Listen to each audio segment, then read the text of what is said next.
museum Tandular masih di Surabaya dulu ya. Di sini itu tahun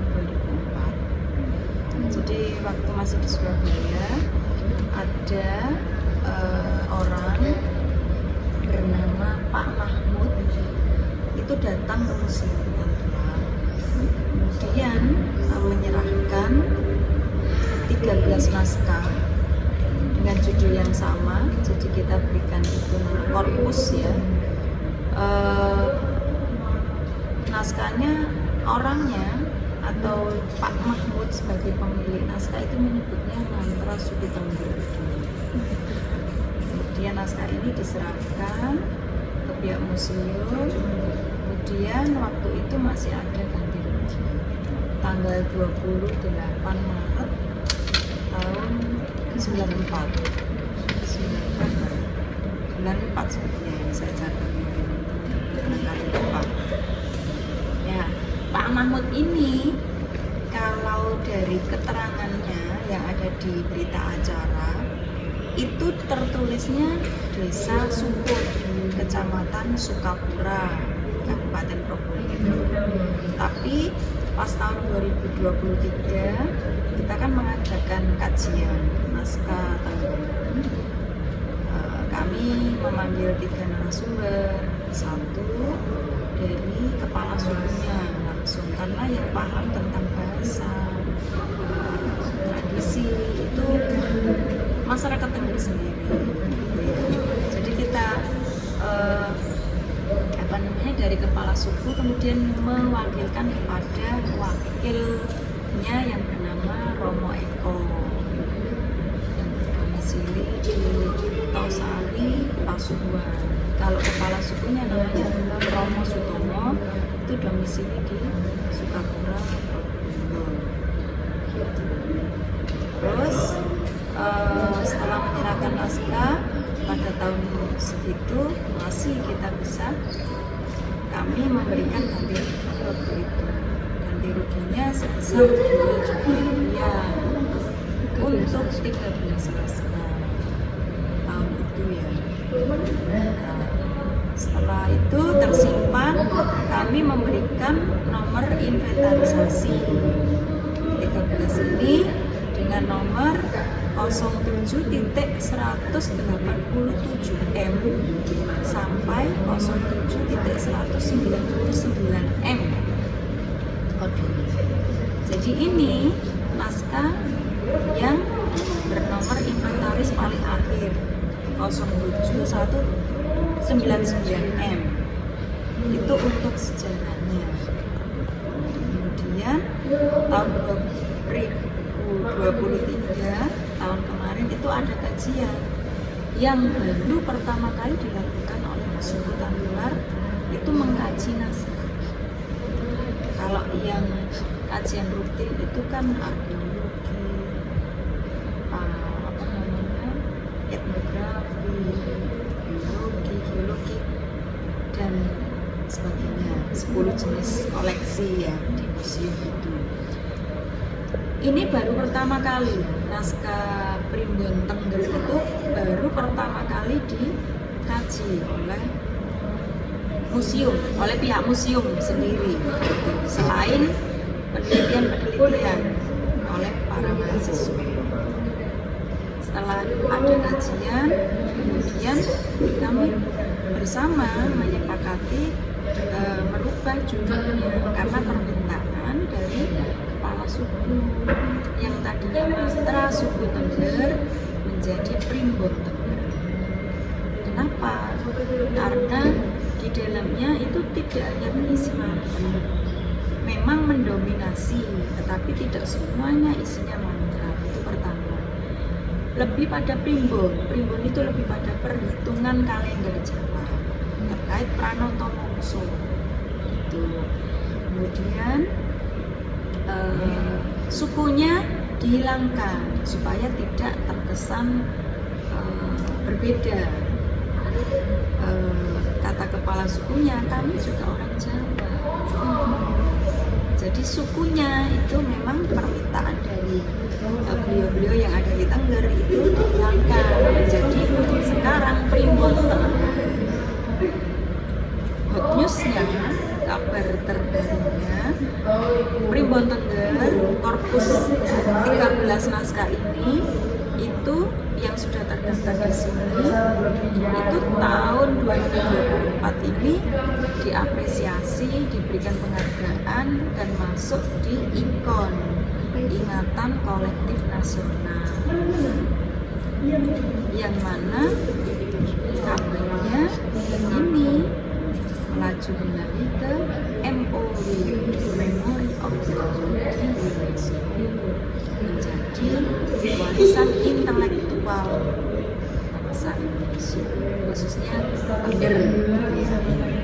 Kemarin ada yang tanya waktu kita di aula ya, 07.199M itu apa? Itu nomor inventaris. Kita menginventarisasi semua naskah itu diberikan penomoran. Kalau sekarang kita tulisnya 07.199M. Dulu itu kodenya 20.199M. Hanya belakangnya yang diganti. Dari depannya maaf ya. Depannya yang diganti 20 menjadi 07. Untuk 07 itu sekarang saya bisa menjelaskannya dari 10 jenis koleksi di museum. 07 adalah nomor khusus untuk filologika.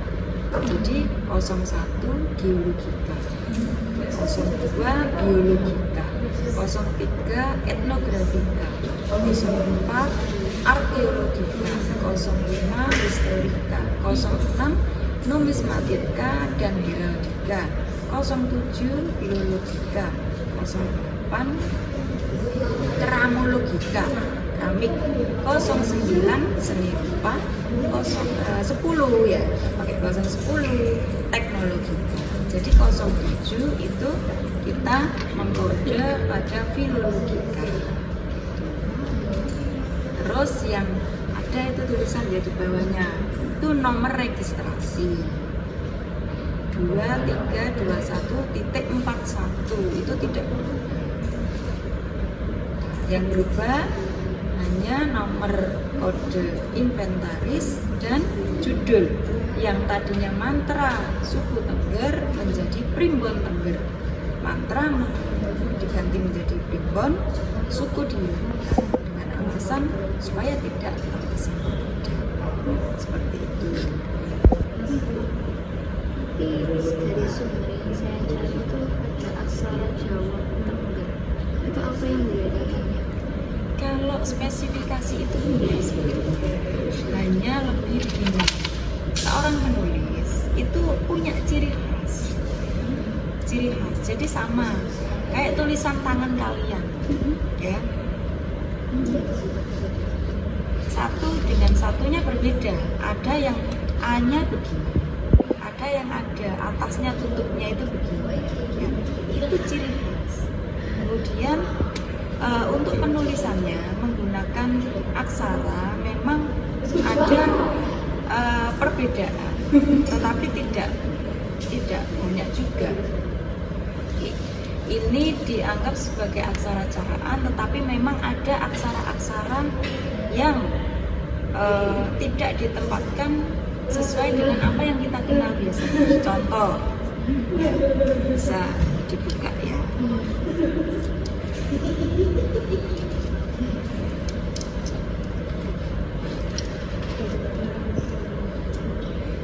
Kalau untuk aksara Jawa itu juga menempelkan.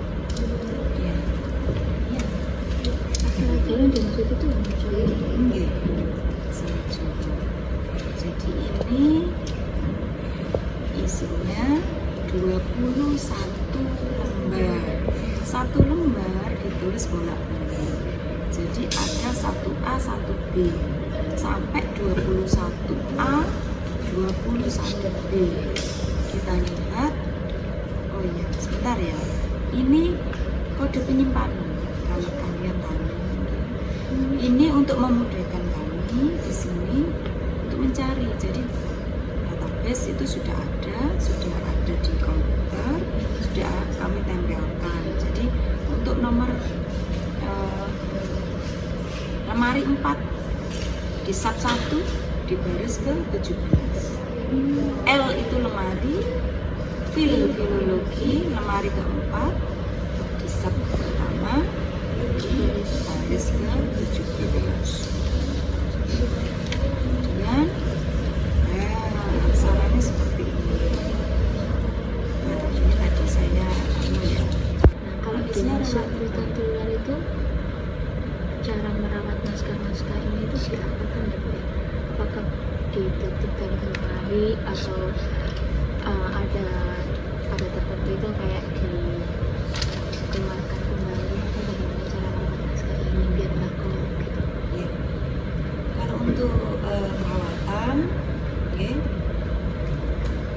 suhu ruang itu maksimal 20 jam. Kemudian disimpan di lemari seperti ini. Ya. Kemudian di situ ada 4 sub, ya kan tadi saya katakan ini lemari keempat, subnya 1. Mulai dari bawah, terus urutannya mengular dari kanan ke kiri, kemudian mengular. Itu lemari 1. Lemari 2 dari bawah lagi, dari kanan ke kiri mengular lagi. Tuh, kami menyendirikan, membedakan antara naskah di ruang kertas dan lontar. Kalau di ruang kertas kan begini ya, ini ya penyimpanan. Kalau lontar kan tidur, nggak mungkin begini. Nah, kami menyendirikan subnya, lemarinya kami sendirikan. Tuh. Kemudian dari suhu, kemudian dari perawatan yang ada di lemari, kami memberikan daun cengkeh kering Di dalam lemari. bisa diberikan cup di setiap sub itu. Pas dibuka kan banyak. Itu untuk meminimalisir serangga. Setiap minggu biasanya saya ditampeni, jadi supaya aromanya keluar lagi terus dibuang. Tuh. Atau bisa menggunakan silika gel disebar.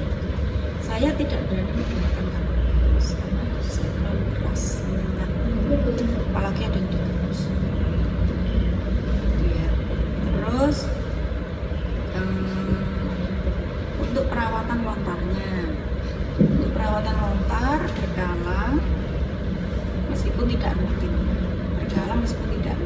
karena dari 15.000 sekian itu setiap Senin kita selalu konservasi rutin. Jadi ketemunya nanti berapa bulan sekali lagi, 4 bulan sekali lagi itu yang muter. Ini kan koleksi ke-7, 07. Padahal kita punya koleksi 1, 2, 3, sampai 10. Nah, itu berkala atau pada waktu akan dipamerkan kita akan memberikan minyak spray dengan takaran tertentu. Jadi minyak spray takaran tertentu pakai kapas yang halus, itu ditutulkan, jangan sampai terlalu berlebihan minyaknya, kemudian dioleskan ke lontar 1 hari di sini di lontar. Oh, langsung di dalam. Oke, nggak boleh sisa-sisa kok. Perlu paling srit, gitu ya. Setelah itu di lagi minyaknya, sisa-sisa minyak tuh pakai kapas yang bersih, yang kering. Setelah itu bolak-balik ya. Kemudian baru ditempatkan di tempat yang sudah ada untuk diangin-anginkan. Tidak langsung. Jadi ini dilepas, kita harus urut. Ini kita pakai matras. Diangin-anginkan tetapi tidak langsung kena sinar matahari. Diukir dengan menggunakan alatnya adalah pengerupak atau pemudik. Dikerik begini, seret. seret. Kemudian ada yang tanya, ya nggak kelihatan Bu, ini dikerik, ini kan kuning, gimana caranya tulisan bisa terlihat? Setelah diukir semua, ditulis, kemudian langkah selanjutnya adalah kemiri, tahu kemiri ya? Dapur kemiri, dibakar, ditumbuk, kemudian sampai keluar minyak atau hitam. Ya, pakai tangan, hitamnya ini dioleskan. Jadi akan masuk itu yang kemiri, yang ungu, yang hitam itu ya, masuk untuk menghitamkan, menimbulkan atau menjelaskan supaya terlihat jelas, memperlihatkan tulisan-tulisan yang sudah diukir itu. Tapi tulisan-tulisan di sini kecil-kecil rapi gitu. Iya memang karena penulisnya atau penyalinnya memang terbiasa.